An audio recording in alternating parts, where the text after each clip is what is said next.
Box by 10. We have our prototypes. You've got to go to our WhatsApp channel. We'll give you the email address. You've got to drop us an email or a comment. Tell us why you love us. And we're going to give away the first ever Box by 10 shirts to two lucky visitors to our YouTube channel, to our website, to our WhatsApp channel, to you know what, every channel we're on. Box by 10.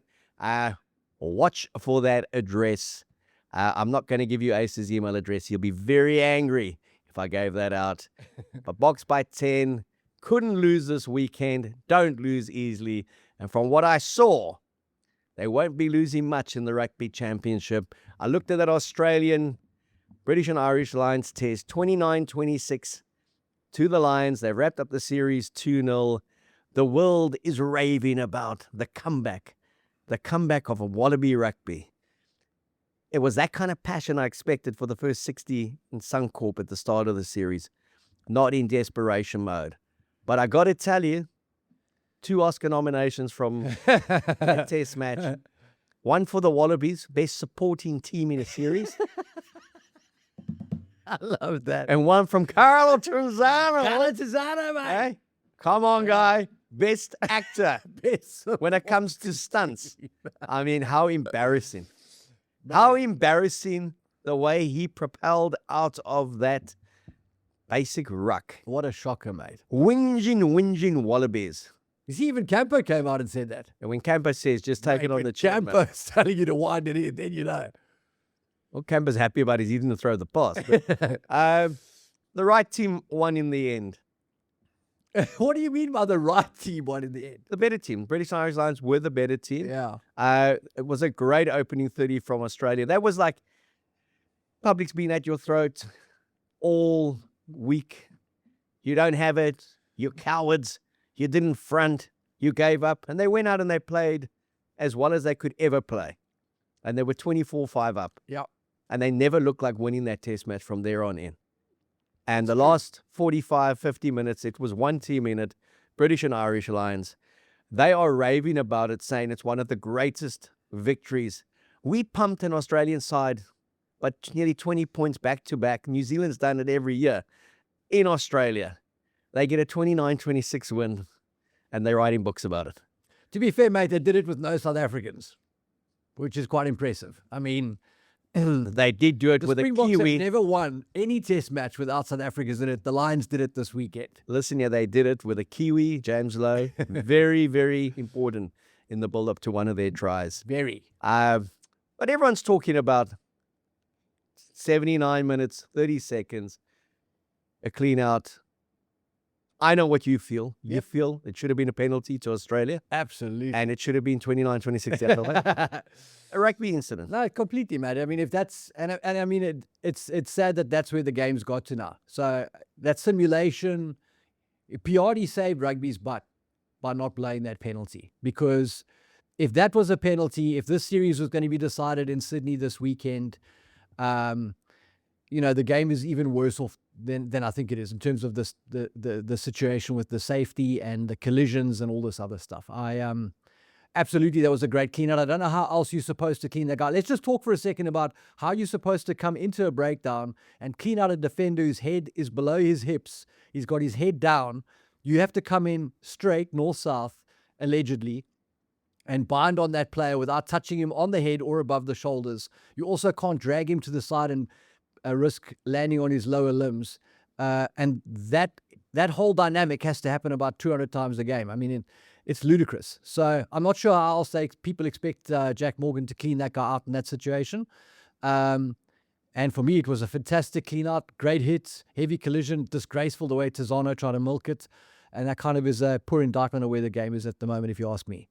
But if you look at the incident, and Tim Horan, the great Wallaby, on Stan Sports, and he was on Sky Breakdown, he felt it was a rugby collision.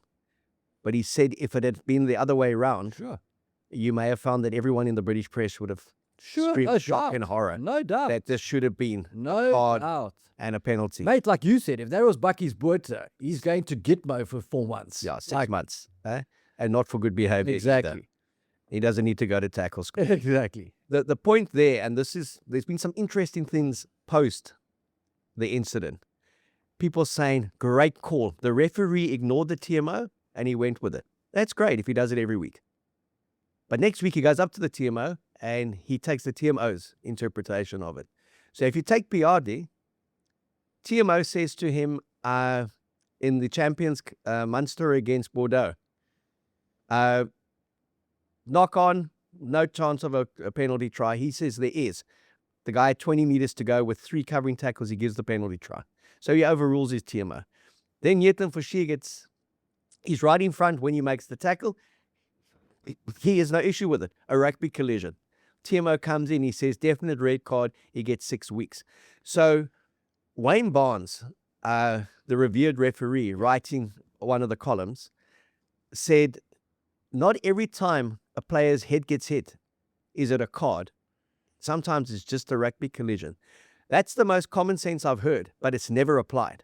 So if we look at the URC, we look at our test matches, Investec Champions Cup, a little bump, a slight niggle, and it's a card straight away. So then the referees aren't using their own interpretation, their own gut feel. So I'm glad he trusted his gut feel, and he was there. He was the man on the moment. He saw it in real time. Great call. And he cut, but then do that every single week. Because I can tell you now, the same incident's going to happen on Saturday, and someone's going to get binned for it. Totally. But what I would say is, I agree with you. The consistency is very frustrating, but we need to take our wins when and where they come. So this was, in this moment, this was the right call. It was a good decision. It was a brave decision. And, in a way, it defied the whole hysteria over the safety stuff and sort of brought back a little bit of rugby for those who remember what rugby was. And we need to celebrate it. And hopefully PRD continues in this vein. I'm with you. I don't think that's going to happen. I think this inconsistency is going to continue. And that's because you can't referee live and off TMO replays. Your view of things is always going to be different. And we've spoken about it ad nauseum. It's going to slow the game down and ruin the game. People don't cheer when you score tries anymore. They wait for the TMO to rubber stamp it. I mean, it's a terrible place to be. So all I'm saying is, in that moment, I celebrate that. I concur with you. We're probably going to have inconsistencies maybe as early as this week again. But at least that was a moment that stood out. This series would have been a debacle if that had been called a penalty and Australia wins the second test and we go to this Sydney test as the decider, in my opinion. Well, I watched the first half at Bosse and Burgundy. Had a great Aiken chips. And an orange Jägermeister on top of the normal Jägermeister. Very sweet. But I was the only one wearing a Lions! Mate, I saw that. Jersey, but then I cheered when the Wallabies scored. It really confused people. I have British Nobody passport. can get a handle on it. I have British passport. This friend of mine, she worked for United Arab Emirates in the first class lounge, and then she'd send like these guys. She would do the Delhi, Dubai kind of like route, and these guys would just want Johnny Walker Blue, and she would like straight up saying they get so hammered quickly and then they get flirtatious and they want to touch, and then she would say to these guys, there's no more Johnny Walker Blue, and they say, but I have British passport. I don't care what passport you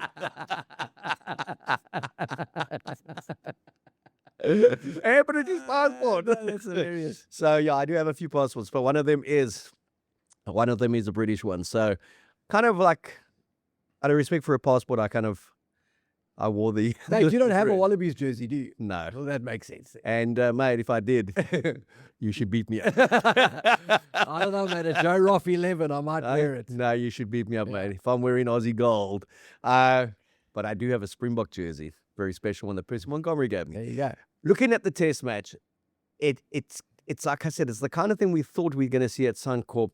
I don't think Australia can get better in terms of passion and emotion, 90,000 people at the MCG. I think there'll be a few changes to the Lions for this third test. They've won it. We saw when they won here in 97, they made a few wholesale changes. Totally. We pumped them in the third test. Totally. But the series was gone. It's over. Dead rubber. Yeah, it's over. I agree. Listening to the lads on Breakdown, I really do enjoy Mills and Stephen Donald. Beaver's got the voice, eh? He's very deep when he speaks. And he's been pro Aussie. Like we were a bit pre the series. And they're not anti the box at all. I mean, they really do put the box up there as being the trendsetters and number one in the world at the moment. Yeah. But Mills said he was so impressed by the Wallabies, and he thinks that they are battle-hardened, that they could topple the Boks in Johannesburg. And that's when I kind of just hit the pause button and thought, no, Mills, I'm not doing this at 2 in the morning. I emphatically will go on the record and say that the Wallabies will end last in the Rugby Championship. And they will get smashed in South Africa in the 2 test matches. And they will struggle against Argentina. And they may pox a win against New Zealand in Perth, but that will be about it. And that will put this whole Lions series into perspective. Okay. I'm just looking at it because I remember looking at these numbers since Russie's been involved with the Boks. Outside of World Cups, I don't think they've won more than 4 tests in a row at any point. So if you take the World Cups into consideration when they're playing Romania and Scotland and whatever, then that's there. But as far as I can tell, they've not won more than 4 tests in a row outside of a World Cup. Yeah, but so it's just an interesting stat. I'm just putting it out there. You can either say a team hasn't done something, or you can say they're about to do something. In a season. Now, tell me how wonderful Australia's record is at Ellis Park. I think that Australia should be the hear. favourites to win, to lose both these matches against South Africa, in South Africa, no doubt. But the only thing that makes me pause for a second is you have no idea what Russie's going to do with his selections. It doesn't matter. It doesn't matter what team he picks in South Africa against the Wallabies they win. Okay. Just like it didn't matter what team he picked against the Wallabies in Australia last year. Do you remember those 2 guys that did that podcast? And before the Boks went to go play the Wallabies in the Gold Coast. Yeah, but that was a couple of years ago, and Dave Rennie was the coach. True that. And we underestimated Dave Rennie. I did. Let's talk about him. I did, and I overestimated the growth of the Bok team at that stage. So I took that one on the chin. I was a little bit nasty in what I said about the Wallabies. I took that back. But just looking at the quality of the Wallabies squad, this Bok team is primed. They will be too strong at home. I'm not at all concerned, and it's not arrogance. I'm just putting my faith in what's been built. Box by 10, and much more.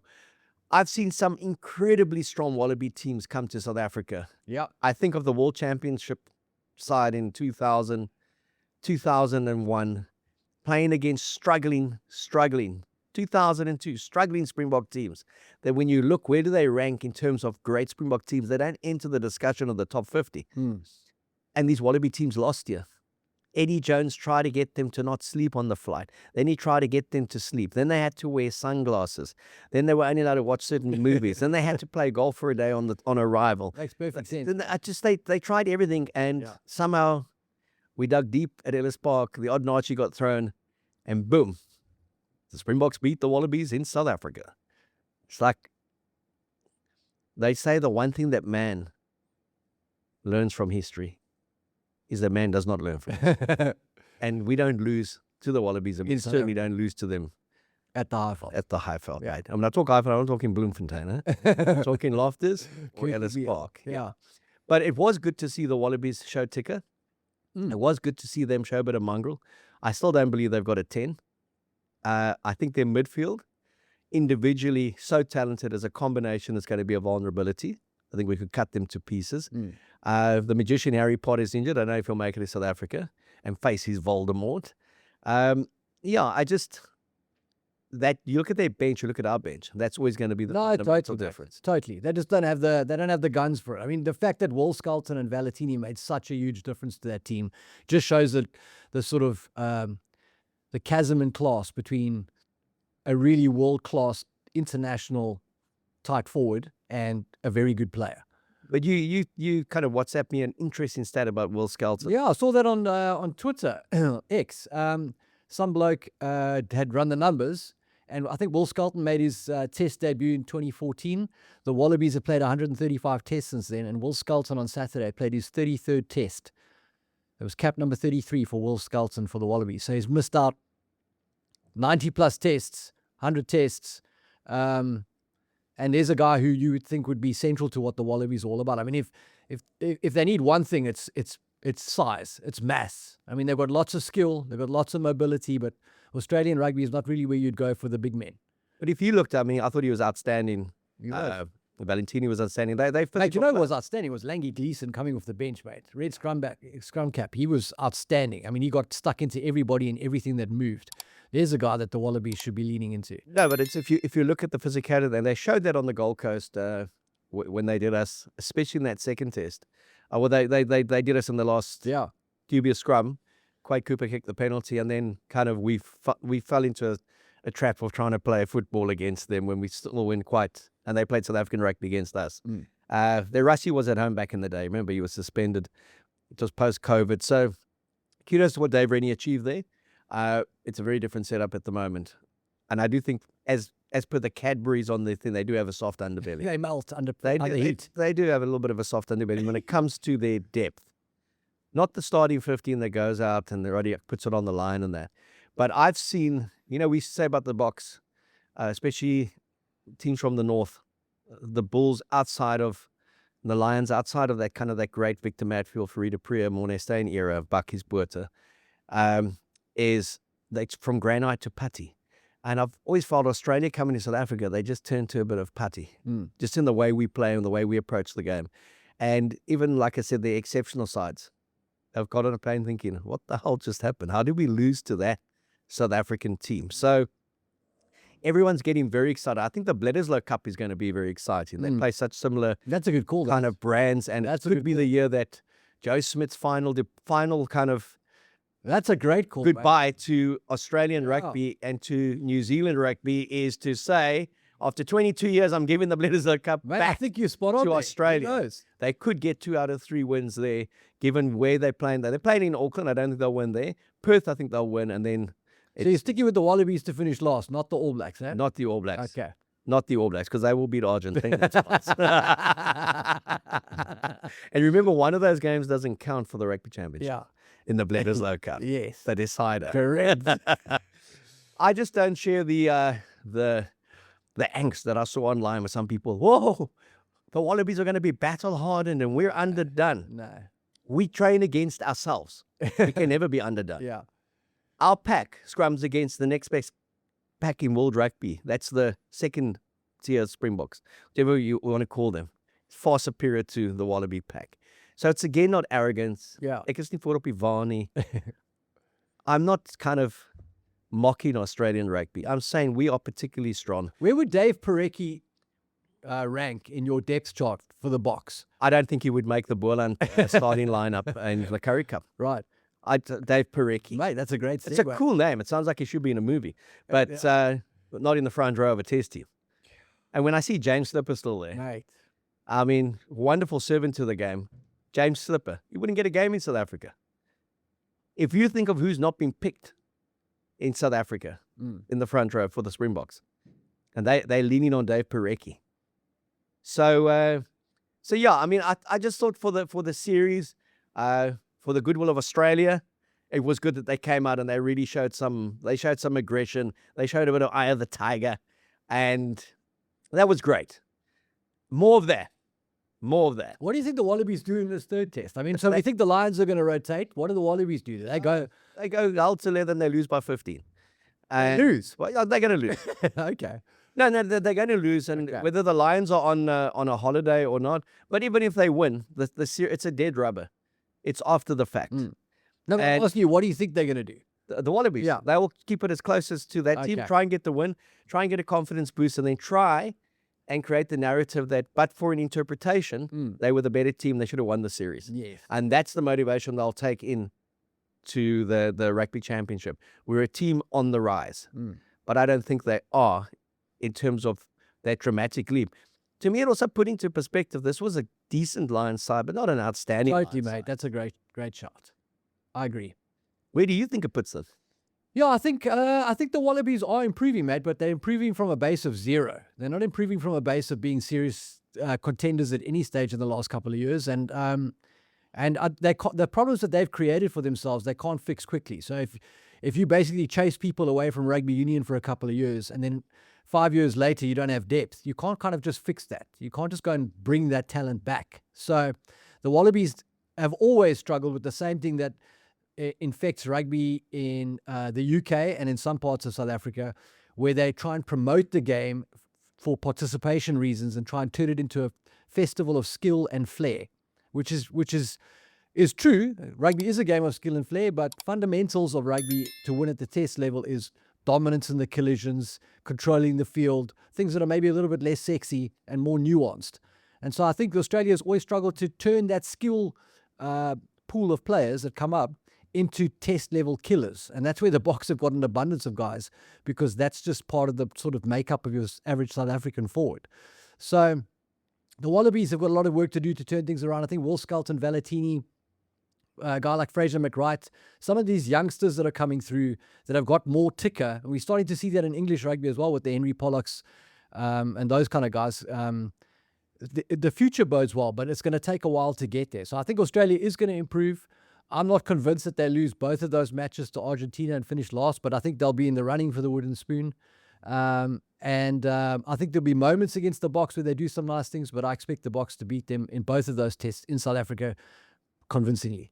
You know, they always say that the litmus test in terms of an independent opinion is if you have to pick a combined side to run on from two starting 15s, and it's 9-6, 8-7, it's weighted like that, then you've got a contest. If you looked at this 15 that started for Australia in that second test, and you looked at the 15 that we believe is Rassie's best, how many of those Australians forced their way into just individually position specific? How many make that Bok team? No, I would say none. And that is the reason why I'm not giving them a chance to win in South Africa. Yeah.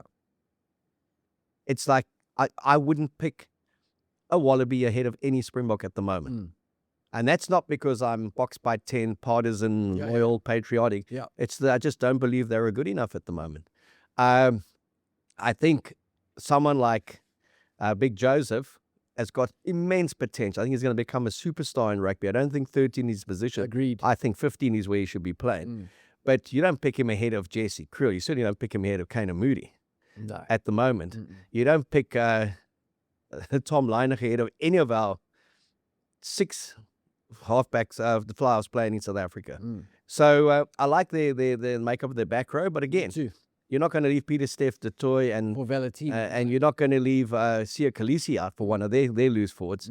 And then you're not going to pick their second row. You're still not going to pick James Slipper ahead of anyone in South Africa. I thought Harry Wilson was disappointing in this series. They're raving again about Harry Wilson. He's like, he carries his heart on his sleeve. And I was just glad he wanted to carry the ball over the gain line. Yeah, and I was just glad he didn't. I mean, the most impressive thing he's done all series is boot that ball into touch at the end of the first test. It was a hell of a kick, man. Yeah. Look, the only thing that comes from a line series that just is a great one is the amount of books that are going to come out now.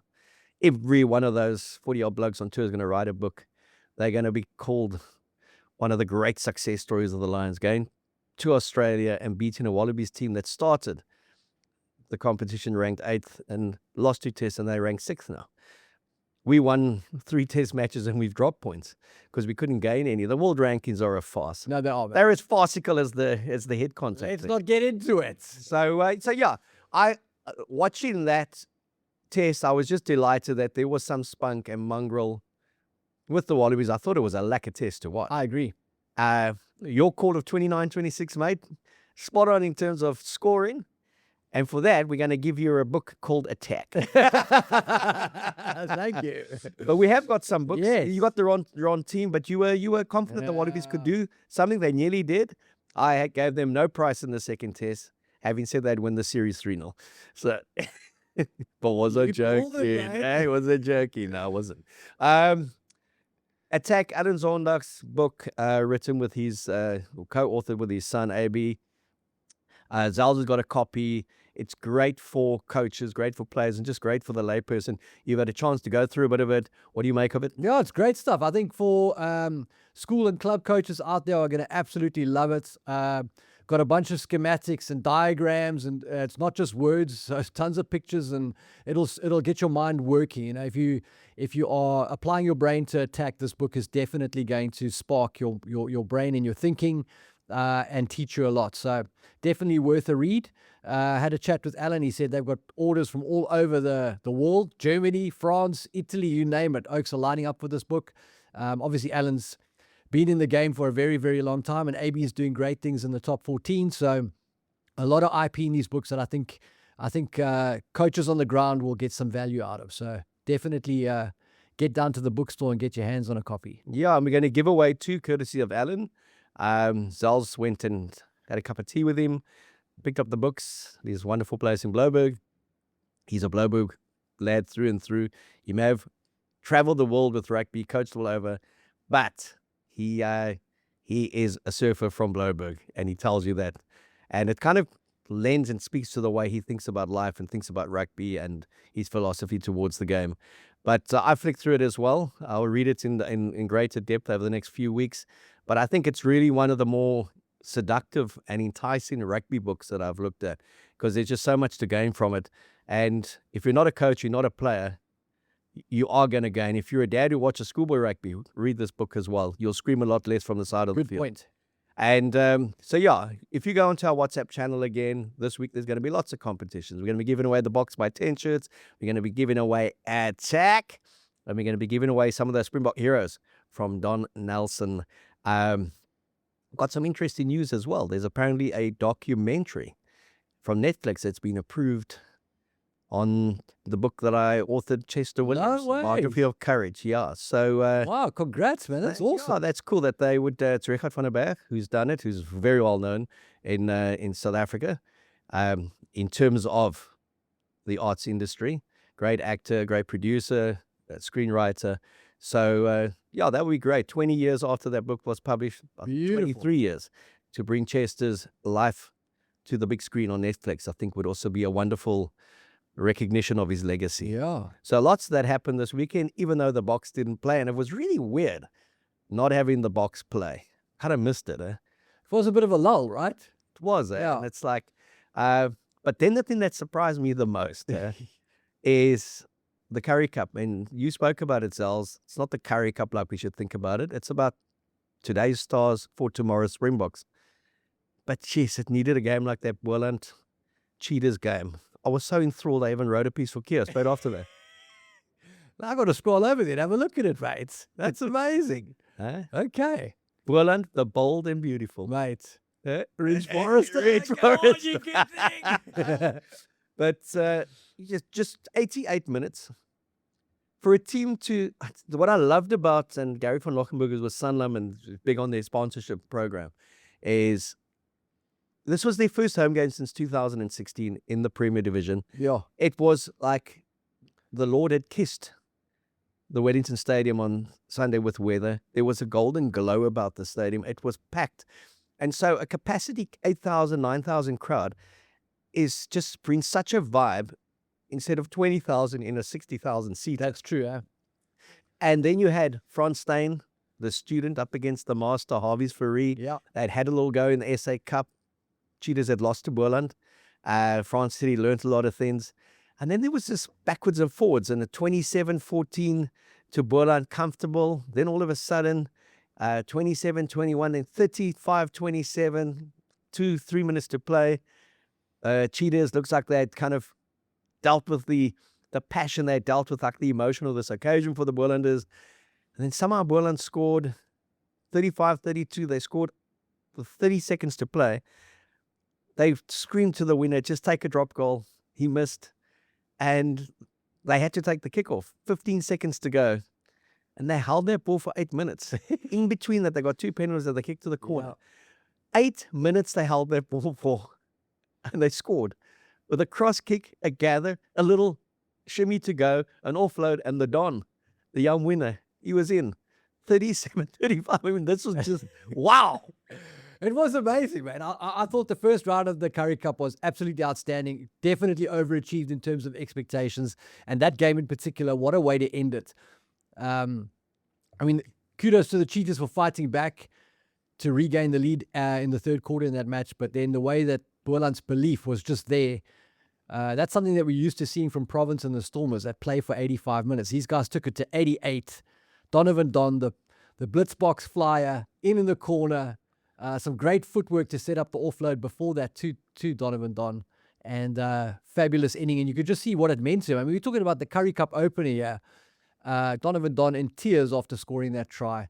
And what a fabulous way to end the first round and to kick off the 2025 Currie Cup. And that, for me, from a local perspective, has to be my Stecco play of the weekend. It's the Currie Cup needed something special. The Currie Cup in this, guys. That's a great shot. And the Don provided it for us. The Don. The Don. Did you see how emotional he was at the end? Mate. He was in tears. Yeah. And I just loved that. And I loved seeing all the kids and all the supporters on the field. No one got attacked. Yeah. They just got loved. Yeah. It just was, it was so romantic. It was like rugby in the old days. Everyone Real streamed rugby, on. mate, yeah. It was a great game, Sunday afternoon, out in the country. You looked at those mountains and you just thought, ons rugby is baie sterk. Exactly. That's exactly what I thought. Our rugby is strong, Yeah. for those who don't speak Afrikaans. Yeah. No, fabulous. And it was a wonderful way to start the Currie Cup. You also enjoyed your mates Griquas at Pumas. I enjoyed the Friday night game, man. Those two teams they've really built a nice rivalry there, and I think the Jimmy Stonehouse Piet Berg thing is golden. Hammer and Tongs, great to see Willie Engelbrecht playing some good rugby again, and those Oaks went for it. It was fantastic. Couple of yellow cards. Pumas came away with the win, and Griquas are next up on Boland's menus. I think they're playing them in Kimberley on Sunday. So let's see if Boland can keep it going. But you spoke about it last year even, which was a good Currie Cup as well, till near the end where a lot of the URC players started to get introduced into the Currie Cup. Yeah. The Sharks pretty much played a mix and match side to win it against the Lions, who were playing half their URC team. And that's not the point of this competition. Yeah. And I would hope that as this competition evolves, that those players who are playing now are the ones who are entrusted when it comes to the playoffs. Mm-hmm. But last year you said what you loved the most about it was strength versus strength. It's like watching a good game of rugby, not the Springboks, not URC, but a good game of rugby where there's an equal basis in terms of pedigree, talent. Parity. And we saw that, 37-35, Boland Cheetahs. And just Boland at home to Cheetahs has got it's got that 1990s Currie Cup South African feel about it. No, it And does. you've got to go down there. It's like, what's missing is the old, the mighty Jumbos, EP and Goody Rasmus, that kind of feel. Northern Free State out in Welcome, you've got to go and win those games. And I just thought, I was so glad that the match lived up to all the hype. Yeah. Because both teams had done well in the SA Cup. Mm. I think there was also one score in between their kind of like semi-final defeats. And then also put into context, the Bulls were in town to play Western Province at the DHL Stadium. That's not the big North-South rivalry when it comes to Currie Cup. Because very much it's a feeder team. It's an under-27s club, 13 club players in the province team, and it showed. Yeah. I thought they played with romantic intent where the Bulls played as realists. Yeah. It was their job. Yeah.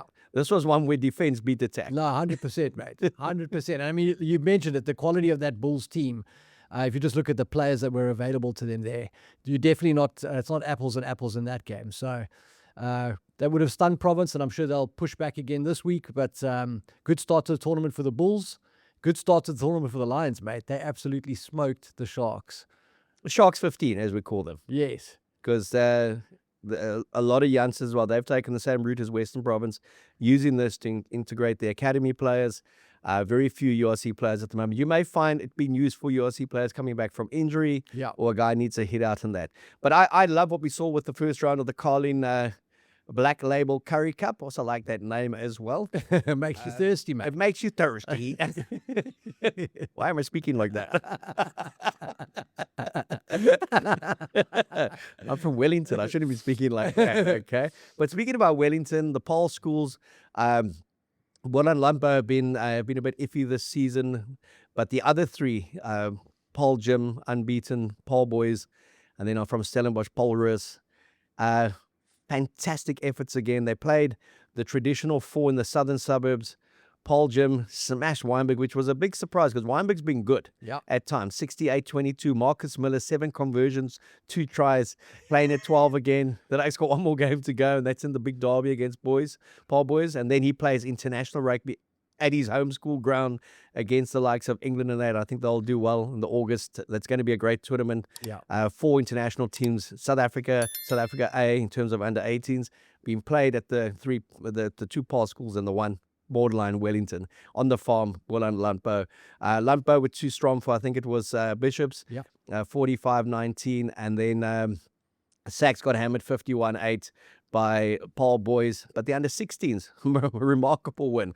I think it was 36-35. That's right. A last-minute penalty. So that's something for the boys to take, the under-16s. They had a lot of players in the province under 16 side, which didn't do too well against the Sharks. But I'm always going to give a shout out to Sax.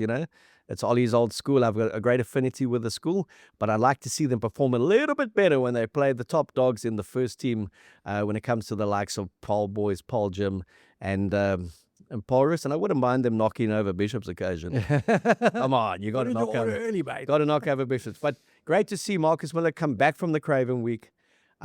We just played it. He's played it out of position. He's played it 12, and he was just played out of position and kind of wasn't as imposing as he should be. I think they're trying to accommodate him and Adams as a combination. Individually, the best in the school system at the moment, but not necessarily the best as a combination moving forward. But just great to see the school rugby strong. Some great games in KZN, in the Eastern Cape, Gauteng. I believe Keo's got a win against Boys High. Apparently so, man. 24-23, I think. I think that's the Keo side that took 102 points against Paul Jim. So Test Rugby is down here. What does that score again? I'm just remembering the guy from Al Centurion. Marty said it should be part of his brand. Al Centurion, 102. Yeah, that's right. But looking at the landscape, we've now got basically 2 weeks to prepare for the Wallabies.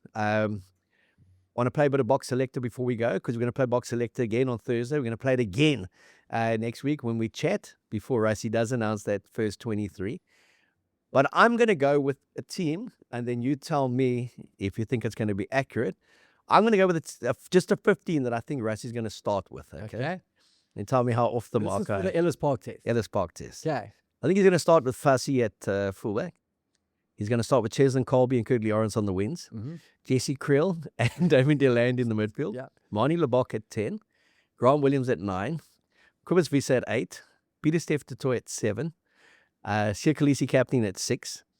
Lut 5. Evan 4. Wilco 3. Malcolm Marks 2. And Oxenchair 1. I think that's the team he's going to go with. Mate, I think you're pretty much spot on. I'm not sure about the 10 thing. I understand your thinking there. It's possible. I wonder whether he doesn't roll Sasha in there for that one. But, I mean, absolutely. Who did you say at 8? Quibus Visa. Quibus Visa, yeah. I think he's going to give him another crack there. What do you think? Yeah, I like that team, man. There's nothing wrong with that team. I mean, Mills, far worse. Mills, with the greatest respect, your 100 test All Black, I don't think they're going to topple them, man. I don't think the Wallabies are coming to Ellis Park and beating that 15 when you look at what he could then put on the bench in terms of 8 players. I mean, I was just thinking like Damien Willems, so sure. That's a big name to leave out. Interesting times, mate. There's a good depth when you can pick that starting 15 you think you haven't picked. I mean, imagine you play Damien Willems at 12 in that game, mate. Oof. Well, you know what's going to happen after that test. They're going to come down to Cape and there'll be 10 changes. That's exactly it, mate. So, and it's not experimenting. Yeah. He's not mixing and matching. Yeah. And I think that's going to be pretty similar to the side that starts at Eden Park on the 6th of September when the Springboks. The Ellis Park team is going to play the Eden Park game. Yeah, very similar. You may just find Pollard starts at 10 there. Or you'll be on the bench for insurance policy. But I think the Ellis Park side plays Eden Park. And the Cape Town side plays Wellington. Okay. Interesting. And I haven't spoken to Russ. Interesting. That's just Come me. on. That's just me thinking in terms of logic, which may mean that I'm totally off course there. But it's a long time between drinks, though. I mean, as much as I get it, that's a long time between games. You've been off for a while. You play a game. You're off for a while. It's going to be interesting. It's going to be interesting, but he's got to manage 30 players in terms of what they can produce. And we also forget that they do have contact sessions, which is probably harder than any match they're going to play outside of going to New Zealand and playing a test match. But lots to look forward to. We'll be back on Thursday where we preview the Currie Cup. We preview the big derbies that are happening in schools rugby. And obviously the dead rubber that is the British and Irish Lions against the Wallabies.